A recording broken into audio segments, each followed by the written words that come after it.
Welcome everyone to Coffee with the Kingpins.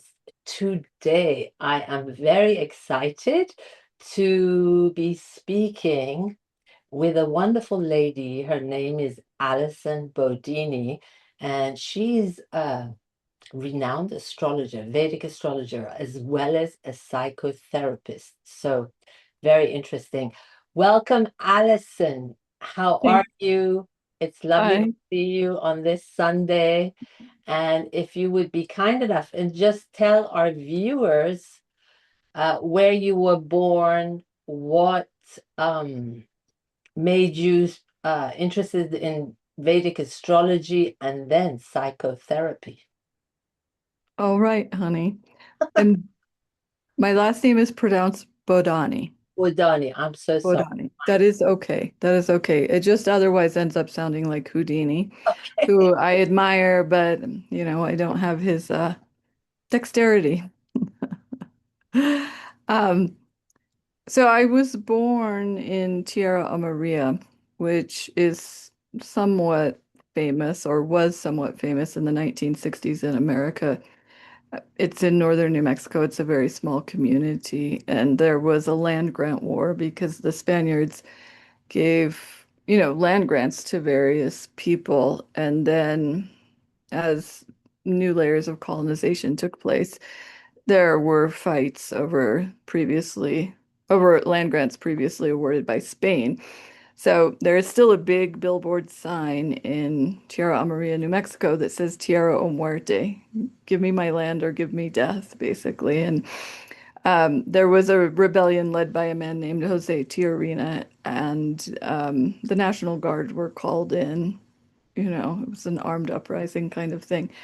And at the point that I was born there, which is over 50 years ago, it was still very much the Wild West. So one medical doctor had sort of started a Peace Corps kind of thing in the community, Hmm. and I was born at his house. Oh, wow, great. And Okay. then I grew up in that region of the world, so I was not really connected to urban culture in the United States of America. I mean, I always say the way I was raised, it may as well have been the prior century. My parents were part of the hippie movement, so 300 acres, no running water, no electricity originally, no phone, no contact with no visible neighbors, no contact with the outside world. And they were both kind of intellectual people, so I was always encouraged to read adult literature. So mostly written in the prior century, which is how I actually grew up thinking the world worked, that it worked by 18th century mores, and I didn't know anything. I was 20 before I knew what a microwave was. Oh my goodness. Um, so not a likely candidate for necessarily taking up an interest in Jyotish, but in my early 20s, this was before the internet, I found a brochure at the Ayurvedic Institute in Albuquerque, New Mexico, advertising a Jyotish conference in Hawaii, and I was instantly smitten. I always say it's the only time I fell in love at first sight, which can only probably be past life memory. So I had this brochure. The conference may have already passed, and I kept it. And about a year later, I was in Minnesota, and I called one of the astrologers who had an advertisement in that brochure, and I said, "How can I go about learning this subject?" And he said, "Oh, well, it's too bad you couldn't just come study with me. I'm in Fairfield, Iowa." So I said, "I'll be there tomorrow." And I drove the 8 hours to Fairfield, Iowa. And Michael Lochran spent 8 hours a day teaching me Jyotish. And Wow. that's how I originally learned it. Wow. Wow. Wow. Wow. And then, I mean, you've had a few teachers, correct? Yes. Mhm. Yeah, so Michael Lochran basically downloaded the basics to me during that time in Fairfield. And he would introduce me to my next two teachers. Fairfield, Iowa is the headquarters of the TM movement. Okay. And Maharishi did a lot to bring Vedic culture to the United States, including being sort of major force behind the introduction of both Jyotish and Ayurveda. And so Michael had lived in Fairfield for decades and was very familiar with what was then still the very small enclave of Indian astrology in America. So he introduced me to Narendra Desai and to Hart Defoe. And then um and then I had a very peripatetic life up until I had a child, but I had lived in Toronto for 6 months to study Ayurveda and yoga teacher training and meditation. And I had made some friends there, and as karma would have it, one of my friends ended up studying Spirit Patanjali's Raj Yoga Sutras with Hart Defoe's guru Mantraji. And she showed Mantraji a photograph of me, and he said, "That lady is very smart. Tell her to come here." So I went to Toronto, and I lived in Toronto and studied with Mantraji as well. That is extraordinary. So, how many years did you study before you started doing readings or accepting clients? Um, let's see. Not many, about 2 or 3 years. And I did not want to do Jyotish for people. Uh, but the spiritual teacher I was studying with in Toronto said, do Jyotish so you learn to have compassion for other beings. And then, so at that point in time, I started doing Jyotish rather reluctantly. And then Mantraji also was insistent that I practice Jyotish. So um, only about 2 or 3 years. So I late 20s, Interesting. 28, I think. And when did you become interested in psychotherapy? Um, well,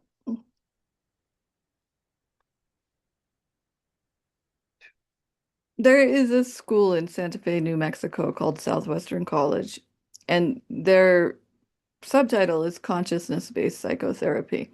So they're very much about integrating other modalities, Eastern mysticism, Native American traditions, that kind of thing.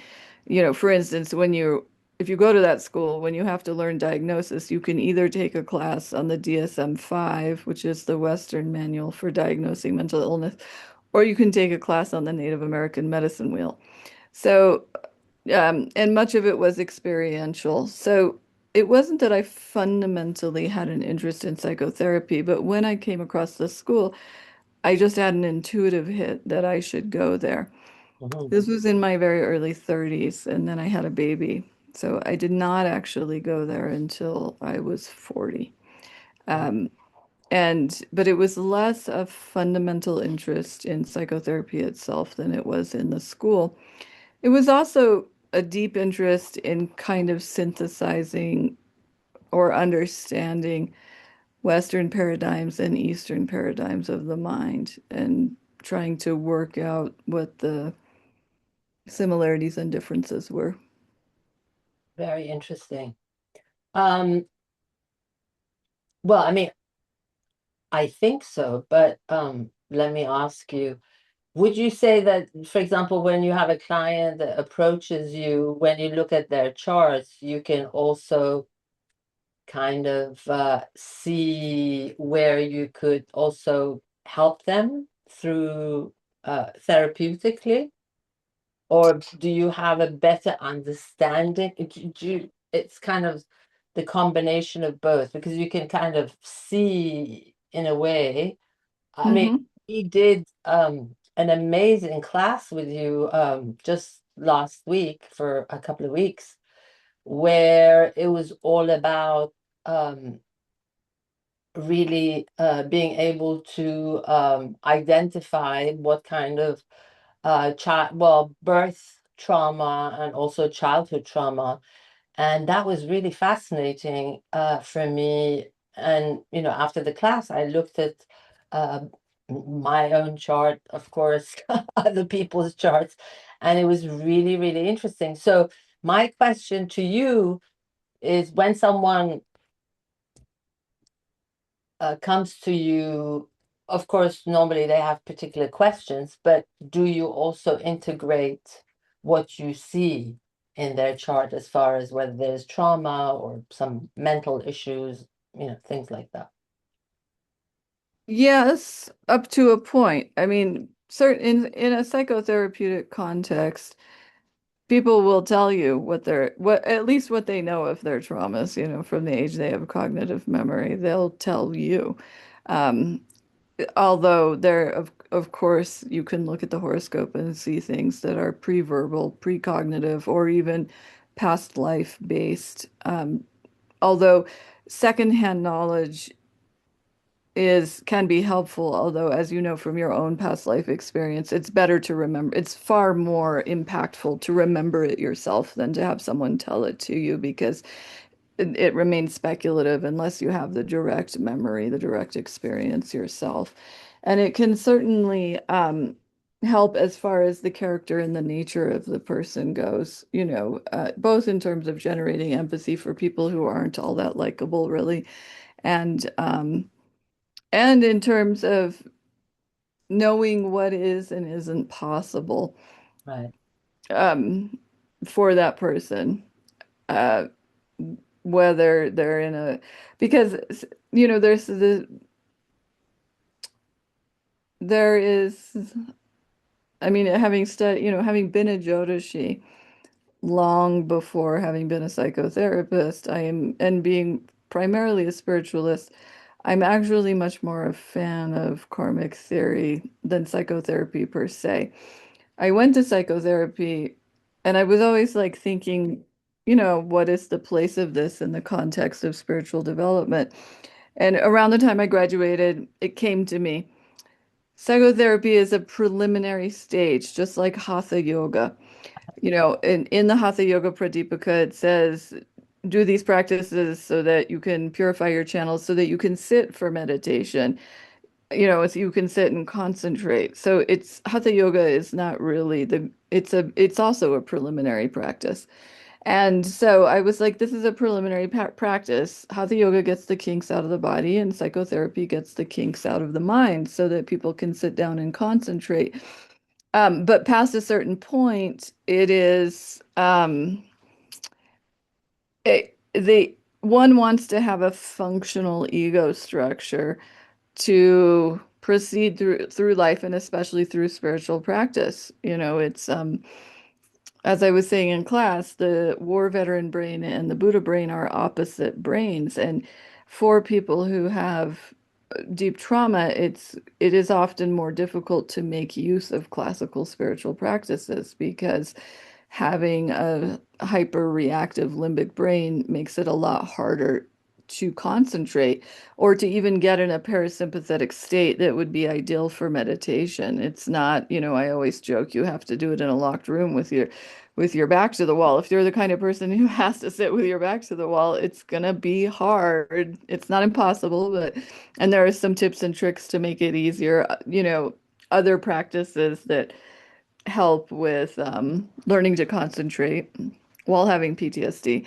So in the context of doing psychotherapy with people, there is such a thing as karma, and we call the planets the grahas, the Caesars. And so it's always fascinating to me that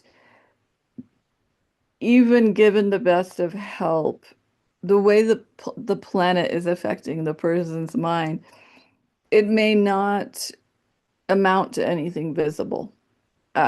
It may just, and now whether or not it's having some subtle effect in the universe could be debated, but they may be in a holding cycle. Basically, you're holding their hand in the dark, and that's about what can be done with that person. There's the horoscope of the woman the three faces of Eve. She had dissociative identity disorder. And the first four therapists who treated her got nowhere. They treated her during her Rahu Mahadasha. Then she went into her Jupiter Mahadasha, and the fifth therapist cured her. right. Now, was was he a better therapist, or was he incidental to the change in her own ability to perceive things? And to interact with information differently. I mean, that's not an answerable question. So, Or maybe and the it can also, universe, or maybe the universe basically designated at the right time, the right person. yes, yes, and or it was the right time, so any person would have done, equally as well, or and or maybe it's both, certainly. But the the other thing, I mean, Jyotish can do in terms of helping with psychotherapy is give a deeper understanding of who a being is, which can, make techniques vary, but also, um, it's a deeper, broader base for understanding another human being and their experience. And actually, that was my next question, that by seeing a person's chart, um, you have a better knowing of, what techniques to use or what they would respond better to. So Yes. that's an incredible, yeah, help. Yeah, very, very interesting. Well, I mean, would you say that through looking at someone's chart as well, that you could possibly see if there is a potential, like if certain people have a potential of getting better or evolving, or sometimes, you know, seeing that unfortunately maybe they didn't choose in this lifetime to evolve in any way and they're kind of going to be stuck where they are. Yes. Yes, you can see that in a Jyotish horoscope. And in one sense, progress is made, even if it's by microns instead of miles. And so ethically, I would say, even if I, in fact, have a client where I thought the odds of any progress were extremely, extremely low Mhm. due to an immense amount of childhood trauma and a very difficult mind to work with. Um, and it's taken over 2 years, but and in some ways Jyotish was very helpful because the other thing Jyotish allows people to do is look at themselves more objectively, Mhm. whether it's actually true. Narendra Desai would always say planets are indicative, not causative. But the way people feel is that planets are causative. And so when you can talk about someone's Mars instead of their obstreperous nature, you're not character blaming the person while still pointing at some feature of the being, for instance, that would do well with some modification. And so that can also be helpful. And in this person's case, many conversations about their Mars and the nature of Mars and the role of debate and argumentativeness and personal will. Eventually, they had to be able, because they had Mars in the fifth house of the cognitive mind. It was very interesting because the part of them that wanted to, we had to have conversations about this part that wants to argue all the time about everything. And they were eventually able to communicate why that is in relation to their emotional self. And so then we were able to like actually work out an agreement to do some things that would be therapeutically helpful instead of living in the state of no, fuck you. Would you say, I mean, I sometimes feel, I don't know, I feel they're like two different, how would I say it? Like two different groups.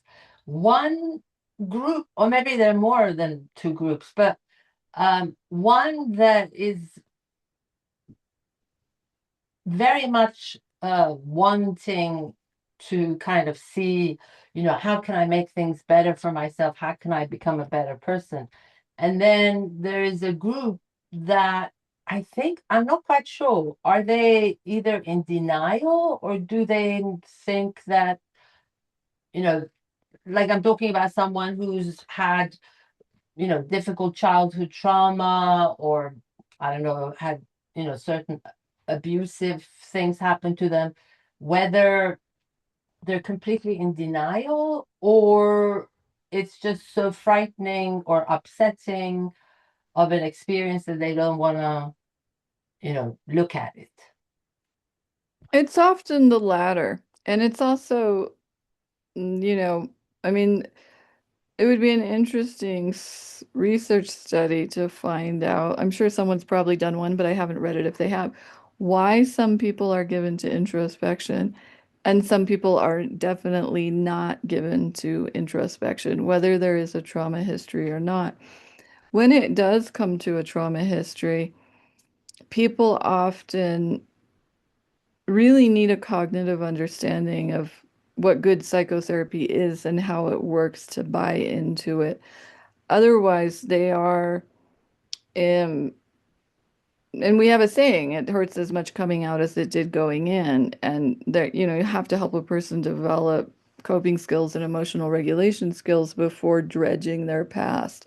Right. There has to be some free energy in the life when people are just working on surviving. There's no free energy to also deal with whatever happened years ago when you're just dealing with what's happening today.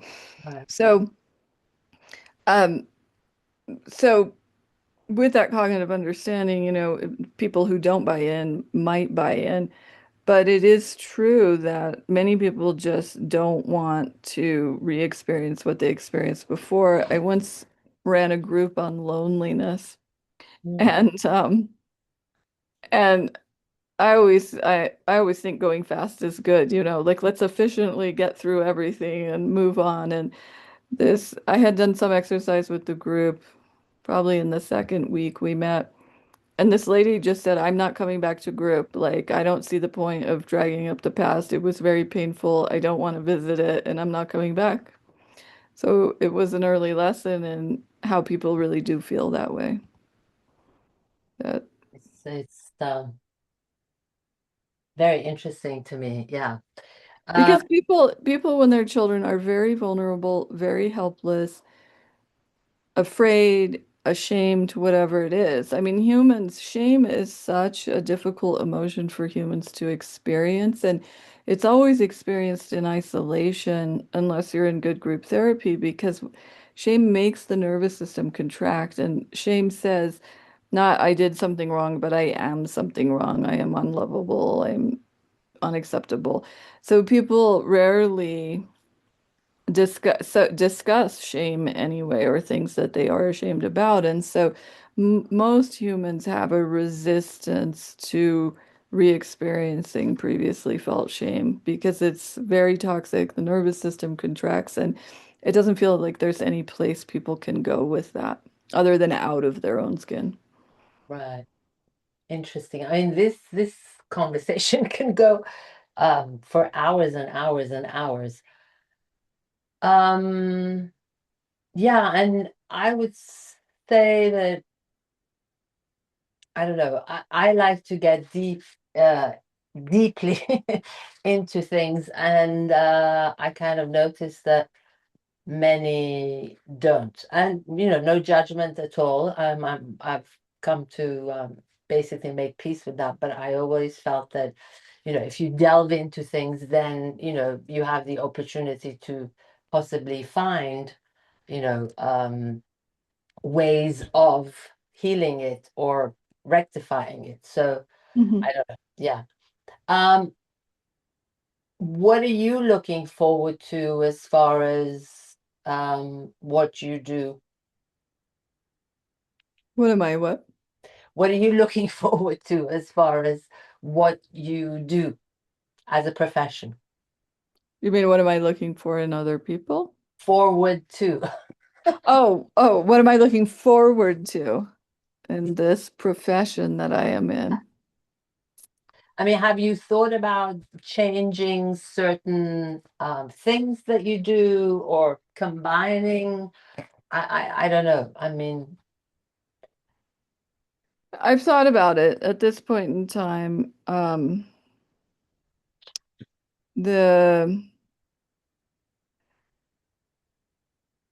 I was going to say something about what you said prior to about people and their introspection or non-introspection, which is Right. mind blindness. Right. They talk about this in terms of autism, being mind blind in certain ways, that certain perceptions other human beings take for granted, the autistic brain does not have. It Mhm. doesn't have the same kind of neuronal wiring. So, autistic people are both able to see and perceive things that neurotypical people don't, and they're also not able to see and perceive things that neurotypical people do. So their sensory interaction with the world is set up along different lines. For instance, in many autistic people, their sense of smell shunts to a different part of the brain. So they do not feel, they only feel affection based around a sense of smell, like a dog. Mhm. So they don't, that's the only sense that will activate a sense of affection for another human being or another being is comes through their sense of smell, not through their sense of sight, or even hearing. You know, because many people will hear the voice of someone they love and feel something, or see a person they love and feel something. But for many autistic people, you have to be able to smell them to feel that you love them. And so there are other forms of mind blindness that are not talked about as well. And you can see mind blindness in a horoscope too. Narendra Desai would always say, and it is true in the horoscopes of many dictators, that Saturn in the 10th house creates a dictator. And his explanation for that is that Saturn aspects the 12th house of the subconscious mind and the fourth house of the mind, of the manas. And Saturn casts a shadow where the person literally doesn't have the neuronal capacity to introspect or to self-examine, in which is why they end up becoming dictators, is because there's no property of self-examination available to them. So there are those kinds of mind blindness too that drive why people don't. I mean, whenever we say why doesn't someone do that, people always have very deep, profound reasons that are genetically based, neurologically based, experientially based. I used to have a teacher who would say, "You think if you were that guy over there, you'd be doing a much better job than that guy over there. But the fact of the matter is you're totally wrong, because if you were that guy over there, you'd know what he knows and you'd have experienced what he has experienced, and you would be doing exactly what the guy over there is doing. You would not like handle his situation better because you'd be confined by his limitations." And so in that sense, it's ultimately God's game, whether someone, that's a gift in the Leela, in the divine game of the beloved. Yeah, and Vimalananda in the Agora trilogy by Robert Svoboda reiterates this again and again. Only the Divine Mother can show you the face of the Divine Father, meaning only Ma, the play of the creation, can bless you to receive a teaching and to realize that teaching. And without that, it won't work. And so, likewise, if you don't have the blessings, the right ideas, whether they're externally given or rise internally, just won't come to you. It's really um, not self-directed in that sense. So in that sense, fundamentally, everyone in samsara is totally innocent, believe it or not. Mhm. It doesn't mean we don't have to discriminate as human beings, because just because someone's fundamentally innocent doesn't mean they're not also very dangerous. But it does mean that there is a fundamental innocence to all action performed by humans. Mhm. Uh, I think I'm kind of maybe autistic then because it's a very weird thing. I can actually smell negative energy. I, Yes, and do you smell colors or anything, for say? I mean, I don't smell colors, but I can definitely smell when I'm smell the energy, which means, which yeah, and that, Muladhara chakra, the first chakra, goes with the earth element in the sense of smell. So if people have any Kundalini activation in Muladhara chakra, often they get an extraordinary sense of smell. And that's a Kundalini phenomena too, smelling things in the astral world. Um, so yes, me, I'm the sure you can smell smell is negative very energy. important. Like the sense I have around me is very important. Yeah. But yeah, definitely. I mean, And like, you are also, I think you're ruled by the planet Mercury, right? yeah, And so Mercury is also the earth element in the sense of smell. So people who have Mercury in the ascendant often become detectives and also have an extraordinary sense of smell because it's a planet of curiosity, right. and that ability to sniff things out, whether literally through the nose or metaphorically through, discovering the truth is um can be very remarkable in a person with a good Mercury in the ascendant. Interesting. Thank you.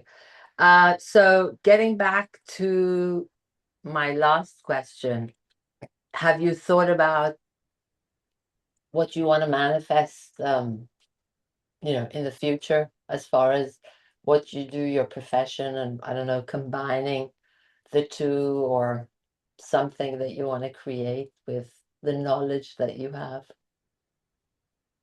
No. I mean, the short answer is no. The in I mean, the reason I'm asking this, I don't know, maybe that's only me. I can't like be doing the same exact thing, day in and day out. I have to kind of bring different things just to make myself motivated. I mean, so I don't know, that was my question, whether, after doing something for a long time, sometimes you get a sense, oh, maybe I can do this better, or maybe if I add this other thing to it. So I don't know. That was um well, I mean, in the sense of psychotherapy, every session is kind of different because it's two minds meeting in a particular place and time. And I'm much more directive than most psychotherapists, meaning I'm not sitting there like a vegetable right. unless someone absolutely insists on just they want to control the whole thing and just talk, talk, talk, talk. But provided there's a space for it, it's every session is a creative endeavor in terms of it takes a certain kind of energy to really focus into someone and perceive where they're at and intuit what type of thing to do with them next, moment by moment. And so in that sense, it's not, it doesn't feel the same day after day. Right. Uh, there is, um, and I mean, I'm always adding to like my bag of tricks, so to Right. speak, in terms of therapeutic techniques and doing my own experiments too with what works well for people. I sometimes think of running like group retreats, but that takes a lot of energy to Yeah. do, to hold space for 10 or 20 minds instead of one mind and orchestrate and conduct a profoundly transformative experience takes a level of energy I'm not sure I have. Right. So I think about it, but not solidly enough to carry it out. Do you have children as as clients, or do you basically deal with adults? I mostly deal with adults. I have had children as clients. The It's not my preferred population, although I have at times worked with children and sometimes they're very funny and very visionary. Um, the but uh it takes definitely, you have to modify everything for a developing mind. So rarely do I work with children. Now, going back to something that was very interesting to me, I think you mentioned something about a child at birth um, has a certain period where if it's held and loved and so on, that is when, can you kind of go a little bit more into that? The Oh, that's I think what I said was that this is well documented. And it's just a comparison, but kittens they are born, their eyes are closed, and then at some point their eyes open, and they have to be exposed to light in the first couple of weeks after their eyes are opened. If they're not, they'll always be blind, and that's not reversible because the brain will prune the neurons for sight without the stimulus to keep the neurons and establish sight in the kitten. And likewise, in terms of mind sight, human infants, we have mirror neurons in our brain. This is just one example of how we know. There are other structures, but how we know what another person's state is and what they're feeling when we interact with them is through the medium of mirror neurons, because those neurons pick up, they tell our brain exactly what the other person is thinking and feeling. And one of the things in psychotherapy is role reversal. And people often find out they know a lot more about what the other person is thinking and feeling if they agree to do a role reversal and they become that person. And that's because of the mirror neurons in their own brain. It's kind of hidden from them. People are like, oh, so and so is doing such and such. And but if you have them reverse roles and say, I am this person, and now tell me what you're experiencing as that person, people often get a lot more information than they would consciously have. And so in order for mirror neurons to develop in the brain, infants have to be held. And without some amount of physical contact, the more the better. In very traditional cultures, infants are usually held all the time. There's a book called The Continuum Concept about this, but in a lot of traditional cultures, I mean, there just isn't the technology to put the baby down anywhere. If you're in the Amazon jungle, if you set the baby down, he's going to be swallowed by a boa constrictor. So, ergo, he's going to have to be held for mostly, completely for the first 6 months of his life and mostly for the next few years of his life. And in this is the context of modern societies, if babies are born as orphans, whatever it is, they're or born in a crowded hospital without a parent, or the parent dies, whatever it is, then the child may not be held at all. Like the nurses may not have time to do more than Right. change diapers and give bottles. And if if a child goes through that experience of not being held, they will not be capable of having any empathy for other humans. One very famous example of this, there was a very famous German psychoanalyst who wrote a number of books named Alice Miller. And Alice Miller was German, and so she is talking about the child rearing practices that contributed to the Holocaust. And she talks in there about one German murderer who was in a hospital the first couple of years of his life and was not held at all. And then he was adopted by some butchers who were basically very abusive and just wanted a laborer for their butcher shop. And he would grow up to skin children alive. And so, there's no capacity in that kind of brain to feel empathy for other humans or Wow. other beings, period. Yeah. That's very, very interesting. So, like And I very said, and very scary. it is, it is, it is, it is. Yeah, I mean, you hear about like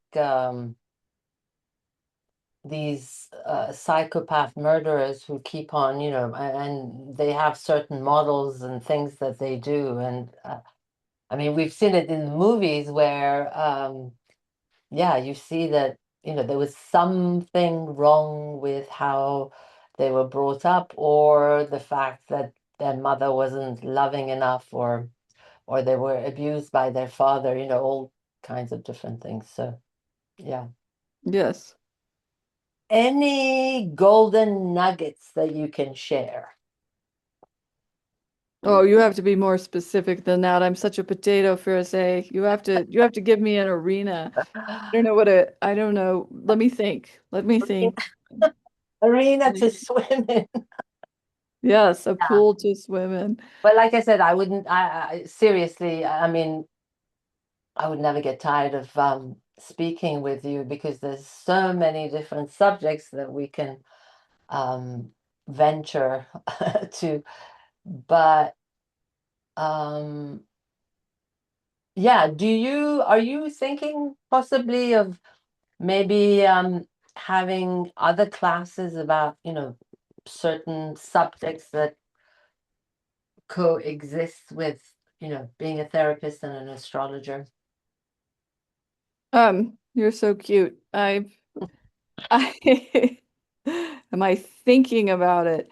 Um, Sometimes I think about having a support group because especially in the modern era, I feel like um I mean there's a lot of cognitive information on the web, but what people actually really need is an opportunity to experience profound connection with other humans, which is the opportunities to do that are fairly lacking in the modern world. Um, and then everyone has to try and make friends or whatever, but in a ritualistic way, humans don't have to have the karma to have lots of great friends. If they meet in a group and it's conducted in a certain way, people have a sense of profound connection that can be very sustaining and redeeming. I don't know if it would work online. Um, I I I probably won't generate that myself in That someone comes up with the idea. or wants me to do it. Right. I in Well, I heard that you were going to do a class with Simon and Nadia. That's very interesting. yes, I agreed to be there once a month Right. in Nagia's class that I did agree to. Yeah. On my own, I am not there's I told Simon this in 2016. The subject of me teaching has come up my entire life. Madraji used to always tell me to teach, and I would say, I don't know what I'll teach, sir. I don't know anything. Right. And I always have that perpetual feeling. I don't know any, number one, I don't know anything. And number two, everything I say is context driven because I feel that what people need to hear is depends on the individual and their context. And so I told Simon, you know, basically there's a sadhana called Bhujanga sadhana, which means snake sadhana, but the particular snake that Ooh. they're referencing in Bhujanga sadhana is the boa constrictor, with the idea that boa constrictors actually will hunt, but with this idea, the idea of the sadhana is that you no longer when you really do it formally, which would be impossible in most parts of the world nowadays, you say, "Oh God, okay, God, I am not going to perform any action. I'm going to do nothing. I'm going to make you do everything. And I'm not going to willfully act, because of the karmic cost of identification and self-motivated action. I'm just going to sit here and Swami Rama did this once. He wasn't really doing Bhujanga sadhana, but his guru Bengali Baba told him he was begging too much because part of the sadhana of being a sadhu is not to keep things and to beg for food. And Mm. Bengali Baba told him he was begging too much, and Swami Rama said, "Fine, then I'm not going to eat until God feeds me." And he went and sat by the bank of the Ganges River. And he didn't take any food or water. He talks about it in Living with the Himalayan Masters, like about just getting like horribly hungry and horribly dehydrated and dizzy and refusing to move because he had this little fight with his guru. And 2 weeks he was sitting there. And then on the 14th day, a hand came out of the Ganges and handed him a bowl. And that bowl proved to be magical because it would always fill with enough food to feed everyone who was present. And people very much loved Swami Rama's bowl. And they could throw things in it. It would never fill up. Like whatever they put in the bowl would disappear. And the bowl would always have enough food to feed everyone around Swami Rama and Swami Rama. And he had it for a couple of years. And then his guru told him, throw it back in the Ganges. These trinkets can slow you down on the spiritual path. So Swami Rama obediently threw it back in the Ganges. But in that same vein, I don't, I like to sort of respond to nature's call more than I like to initiate in the universe. Got it, got it, got it. Um, I was gonna ask you something and I forgot. Let me see. What was I gonna ask you? Yeah, it doesn't come to mind now. Um, oh, this is what I was gonna make a statement about when you were speaking about, were thinking of creating a group to really connect with people. And I think that is like psychotherapy and, as an astrologer and client, they both have a little bit of that theme, right? I mean, because people open up to like an astrologer as far as their questions or their worries, more than they would with most people. So it does, I mean, being an astrologer working with clients does also have some kind of a therapeutic kind of Absolutely. to it. Absolutely. Yeah. A- Absolutely it does. In traditional Indian philosophy, has a very rich psychology to it, actually. Mhm. Hart Defoe was a genius at Jyotish, and he could tell people not only what actions they performed, but what their internal motivation was, why they thought they were doing it. And so there is a very rich psychology there. And always, when in any role of counseling or even teaching other beings, there is ideally some level of therapeutic modality. And in the Shastra, it says, that Jyotishis should always be mindful of what a person can stand hearing, like basically to not remove hope or, whatever structures that particular individual needs to hold it together while they're traversing Earth, not to always gauge what a person can stand hearing, because some people can't stand hearing a lot, and so therefore they shouldn't be told a lot. I mean, it's even more of an issue actually where prophecy is involved, although it's always an issue in any relationship with an implied power differential.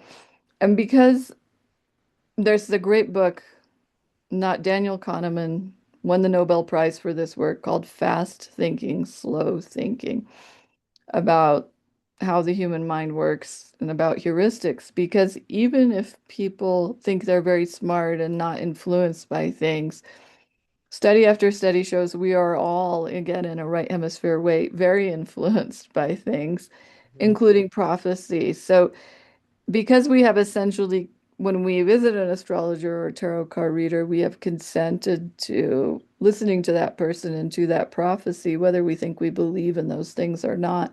Those prophecies can come to weigh very heavily on people. And so hearing something Negative. on negative can even, especially, I mean, if it's negative, it damn well better be accurate, because otherwise you're going to be mentally cursed. The person's going to worry for 20 years fruitlessly, and that's not good. Yeah. Well, Alison, it was a pleasure as always speaking with you, and maybe we can get together again at a later date. But this was amazing. Thank you so much for sharing your Thank you wisdom. for having me, Prose. Thank you very much. It was great. Thank you. And thank you everyone for being here with us. And of course, I will be sharing Alison's information if anyone would like to consult with her. Once again, please do like and share with your friends and loved ones. Thanks so much for joining us. Bye bye.